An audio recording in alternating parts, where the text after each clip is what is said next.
Joseph Mobutu, later known as Mobutu Sese Seko, was a central figure in the history of the Democratic Republic of the Congo, DRC, ruling the country from 1965 to 1997.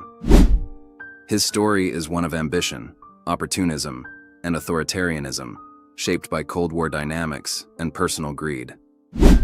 Born on October 14, 1930, in Lisala, Belgian Congo, Mobutu came from humble beginnings. He joined the colonial army, the Force Publique, rising to sergeant major before transitioning to journalism and politics. His big break came during the Congo's chaotic independence in 1960.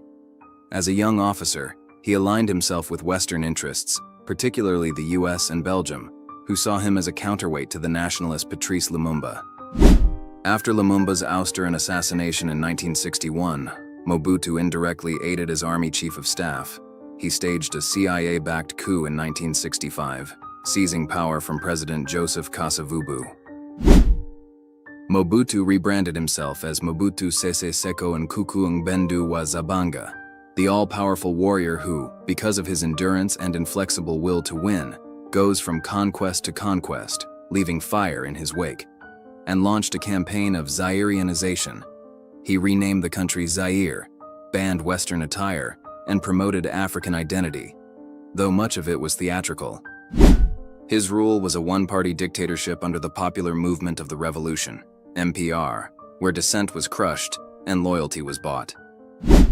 Economically, Mobutu's regime was a disaster. He nationalized industries, handing them to cronies, and siphoned off billions. Estimates suggest he amassed a personal fortune of $5 billion, stashed in Swiss banks. The Congo's vast mineral wealth, copper, cobalt, diamonds, enriched him and his allies while infrastructure crumbled and citizens starved. His lavish lifestyle, private jets, chateaus in Europe, and a leopard skin hat became infamous. Politically, Mobutu was a Cold War darling.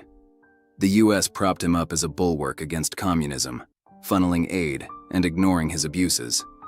He hosted high-profile events like the 1974 Rumble in the Jungle boxing match, projecting stability. But by the 1990s, with the Cold War over, Western support waned. His refusal to reform, coupled with economic collapse and ethnic tensions, fueled rebellion. In 1997, rebel leader Laurent-Désiré Kabila, backed by Rwanda and Uganda, overthrew Mobutu. Sick with prostate cancer, he fled to Morocco, dying in exile on September 7, 1997. His 32-year reign left Zaire, reverted to DRC, in ruins, corrupt, impoverished, and unstable, a legacy that still haunts the nation.